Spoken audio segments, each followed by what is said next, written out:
નમસ્કાર, હું પટેલ સુરેખાબેન અમૃતલાલ, વસઈ પ્રાથમિક શાળા, તાલુકો ચાણસ્મા, જિલ્લો પાટણ. મારા ઇનોવેશનનું નામ છે freedom fighters, the real heroes of our nation. જો આપણે કલ્પના કરીએ કે જો આપણને અંગ્રેજોની ગુલામીમાંથી આઝાદી ન મળી હોત તો આવું વિચાર ઘણા અકલ્પ્ય ચિત્રો નજર સમક્ષ ફરવા લાગે અને રૂવાડા ઊભા થઈ જાય છે. આ મહામૂલી આઝાદી અપાવનાર ફ્રીડમ ફાઇટર્સ, જેઓએ અંગ્રેજોના અત્યાચાર સામે લડાઈ લડી, તેઓના દમનો સહન કર્યા, જેલવાસ ભોગવ્યા, કેટલાકે તો પોતાનું સર્વસ્વ ગુમાવ્યું, કેટલાક હસ્તામોએ ફાંસી પર ચડ્યા. એટલે એવું કહી શકાય કે कल्पना भी आज उसकी है, भला संभव नहीं.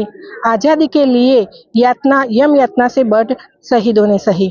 प्राण छोड़े पण न तोड़े, वीर कहलाते वही है. कांच बिखरे टूटकर हर चोट हीरे ने सही है. मातृभूमि घायल दिखे तब घाव अपने कौन गिनता. यातनाएं क्या दी गए, मृत्यु तक की नहीं चिंता. આ સ્વાતંત્ર્ય સેનાનીઓમાંના ગાંધી બાપુ, સરદાર પટેલ, જવાહરલાલ નહેરુ વગેરેને તો આપણે જાણીએ છીએ, પરંતુ જેઓએ આઝાદીની લડતમાં માઇક્રો લેવલે ભાગ ભજવ્યો એનાથી આપણે કદાચ અજાણ છીએ. આપણા વડીલો જે આપણા આસપાસના હતા, જે આપણા ગામ, તાલુકાના, જિલ્લાના કે પડોશી જિલ્લાના હતા, એમને આપણે આઝાદીની લડતમાં નોંધપાત્ર ફાળો આપ્યો હતો, તેમનાથી આપણે અજાણ છીએ, એમના વિશે માહિતી નથી. એ લોકો પર અંગ્રેજો દ્વારા અત્યાચાર થવા છતાં તેઓ લોક જાગૃતિ માટે પ્રભાત ફેરીઓમાં આઝાદી માટેના સૂત્રોચ્ચાર કરતા, સરઘસોમાં જતા, રાત્રિ સભાઓ ભરતા, વિદેશી કાપડની હોળી કરતા, અભ્યાસ છોડી આઝાદીની લડતમાં ભાગ લેતા, પત્રિકાઓ વેચતા, રાત્રિ સભાઓ ભરતા, દારૂના પીઠા ઉપર પિકેટિંગ કરતા, અંગ્રેજોના દમનથી સંતાઈ ઘરથી દૂર ઘણા ટાઈમ સુધી રહેતા, છુપા વેશે ફરતા, વેપાર ધંધા છોડી અસહકારની ચળવળ, 1930ની દાણીકૂટની ચળવળ, 1942ની હિંદ છોડો ચળવળ વગેરેમાં ભાગ લીધો, જેલવાસ ભોગવ્યા, ફાંસીએ ચડ્યા, અંગ્રેજોની ગોળીએ વિંધાયા, સરકારી ઇમારતો પર રાષ્ટ્રધ્વજ ફરકાયા, આર્ય પ્રગતિ મંડળ કરી તેમના હેઠળ વિવિધ ક્રાંતિકારી પ્રગતિઓમાં ભાગ લીધો, જેમ કે દારૂગોળો બનાવો, તાલીમ આપી, હથિયારો ભેગા કરવા, પોતાના જીવનું બલિદાન આપવા વગેરે જેવો નોંધપાત્ર એમને ફાળો આપ્યો.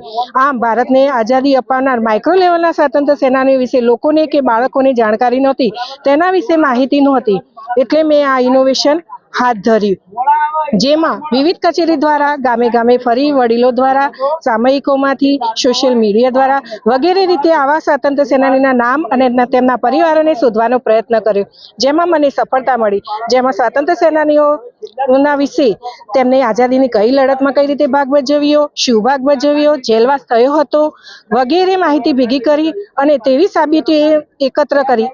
જેમ કે આઝાદીની લડત બાદ આ ફ્રીડમ ફાઇટર્સનું સરકાર દ્વારા 1972માં તામ્રપત્રથી સન્માન કરવામાં આવ્યું હતું.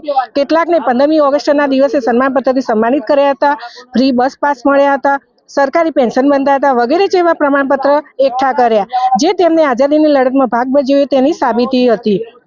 તથા કેટલીક જગ્યાએ સ્વાતંત્ર્ય સેનાનીઓના સન્માન પર સ્ટોન પિલર પર તેમના નામ કોતરાવીને તેમને અથવા તેમના અન્ય સ્મૃતિચિહ્નો ઊભા રાખેલા છે તેવી પણ માહિતી મળી. આઝાદીની લડતમાં શૌર્ય ગીતોએ ખૂબ જ ભાગ ભજવ્યો હતો. લોકોમાં આઝાદી માટેની જાગૃતતા લાવવા અને શૌર્ય જગાડવા આ ગીતો સાંભળી લોકોમાં હિંમત આવતી અને આઝાદીની લડતમાં જોડાતા અને હસ્તામુએ અંગ્રેજોના અત્યાચાર સહન કરતા અને ગીતો ગાતા, હસ્તામુએ ફાંસીએ ચડતા, એવા ગીતો વિશે પણ મેં માહિતી મેળવી. વધુમાં આ સ્વાતંત્ર્ય સેનાનીઓ વિશેની મારી સ્ટોરીઓ આઝાદીના અમૃત મહોત્સવની ઉજવણીના ભાગરૂપે લગભગ 63 જેટલી સ્ટોરી મિનિસ્ટ્રી ઓફ કલ્ચર દ્વારા સિલેક્ટ થઈ આઝાદી કા અમૃત મહોત્સવની વેબસાઇટ પર અપલોડ છે. તેની લિંક બાળકોને વોટ્સઅપ દ્વારા મોકલી અને સર્ચ કરી પણ બાળકો સ્વાતંત્ર્ય સેનાની વિશે માહિતી મેળવી શકે છે. બાળકો જ નહીં પણ આપણા બધાના જ માટે આ માહિતી ખૂબ ઉપયોગી બને છે. મારા ઇનોવેશનનો હેતુ એ હતો કે બાળકો માઇક્રો લેવલના સ્વાતંત્ર્ય સેનાનીઓને ઓળખે, તેમનામાં મૂલ્ય શિક્ષણ આવે, તેમનામાં સ્વાતંત્ર્ય સેનાનીઓના બલિદાનો વિશે માહિતી મેળવે, આઝાદીની લડતના ઇતિહાસને સમજે, બાળકોમાં દેશભક્તિ જાગે, બાળકો સ્વાતંત્ર્ય સેનાનીઓનું સન્માન કરે, બાળકોમાં જાગૃતતા આવે. હું તો ये कहीश कि राष्ट्रभक्ति जब छात्र शक्ति के हृदय में फलने लगती है, पर्वत सी हो विकट चुनौती पत्ते से हिलने लगती है, वीरों की गाथाएं सुनकर वीरोचित मानस बनता है, मातृभूमि पर बलि होने का बच्चों में साहस बनता है.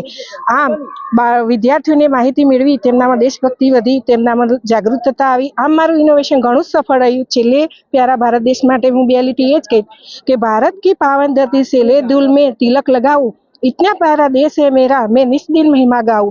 तिरंगाમાં વિશ્વાસ અને હૃદયમાં ગુમાન રાખું છું. વતનની શાન કાજે જાન તૈયાર રાખું છું. જય હિન્દ.